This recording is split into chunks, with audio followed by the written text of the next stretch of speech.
శాసనసభలోకి నన్ను గౌరవంగా పంపించిన నా పాయకరావుపేట నియోజకవర్గ ప్రజలందరికీ కూడా ధన్యవాదాలు, నమస్కారాలు తెలియజేసుకుంటున్నా.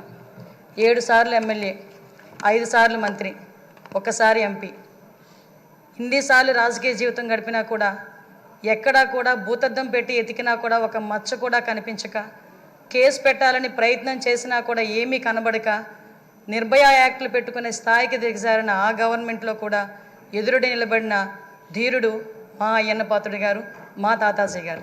అటువంటి వ్యక్తిని ఈరోజు స్పీకర్ స్థానంలో కూర్చొని ఈరోజు ఎంతోమంది ఎమ్మెల్యేలకి మార్గదర్శకంగా కూర్చోబెట్టినందుకు నిజంగా అందరికీ కూడా, ఇక్కడ ఉన్న వాళ్ళందరికీ కూడా పేరు పేరున నేను ధన్యవాదాలు, నమస్కారాలు తెలియజేసుకోవాలి. ఎందుకంటే అయ్యన్న పాత్రుడు గారు నా పక్క నియోజకవర్గం. ఎప్పుడూ కూడా గురువు గారిగా నేను రాజకీయాల్లోకి వచ్చినప్పుడు కొత్తగా ఉన్నప్పటికీ కూడా ప్రతి ఒక్క విషయంలోని కూడా మమ్మల్ని గైడ్ చేసి ఈరోజు ఈ పొజిషన్కి తీసుకురాగలిగారంటే ఆ రోజు అయ్యన్న పాత్రుడు గారు ఇచ్చిన స్ఫూర్తి. అయ్యన్న పాత్రుడు గారు 2004లో నేను నర్సీపట్నంలో ఒక టీచర్గా నేను ఉండేదాన్ని.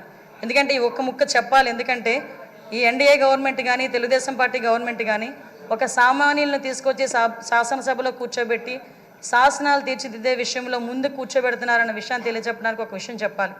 2004లో నేను టీచర్గా నర్సీపట్నంలో పనిచేస్తున్నా. ఆ టైంలో గౌరవ స్పీకర్ గారు అక్కడ ఎమ్మెల్యే. ఆ రోజు నేను వెళ్ళి మీకు బొకే కూడా ఇచ్చున్నా, మీ జన్మదినానికి వచ్చి మేము శుభాకాంక్షలు తెలియజెప్పడానికి యాజ్ ఎ టీచర్గా. మళ్ళీ ఈరోజు ఇక్కడ కూర్చొని ఒక శాసనసభలో ఒక మంత్రిగా, ఒక స్పీకర్గా మీకు ధన్యవాదాలు తెలియజేసుకునే ఒక మంచి అవకాశం ఇచ్చినందుకు తెలుగుదేశం పార్టీ అధినేతగా చంద్రబాబు నాయుడు గారికి అందరి తరపున నేను ధన్యవాదాలు, నమస్కారాలు తెలియజేసుకోవాలి. ముఖ్యంగా మీరు చాలామంది ఇప్పుడు చెప్పారు, 40 సంవత్సరాల సుదీర్ఘ రాజకీయ చరిత్ర, ఎక్కడా కూడా మచ్చలేదు. ఎన్నో పోర్ట్ఫోలియోలు చేశారు, ఎంపీగా చేశారు. అతి ముఖ్యంగా ఒక సామాన్యుడికి అతి దగ్గరగా ఉండి కార్యకర్తకి భరోసాగా నిలబడి అయ్యన్న పాత్రుడు అంటే ఒక బ్రాండ్గా నిల్చున్న వ్యక్తి మీరు.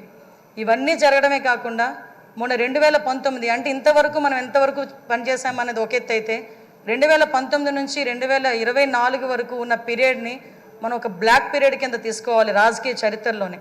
ఎందుకనంటే ఒక శాసనసభ నడిపించడం చేత కాదు, ఒక అడ్మినిస్ట్రేషన్ చేయడం చేత కాక ఒక నియంత పరిపాలనలో ఆంధ్రప్రదేశ్ రాష్ట్రం అట్టడుగుపోయిందన్న సంగతి మనందరికీ తెలుసు.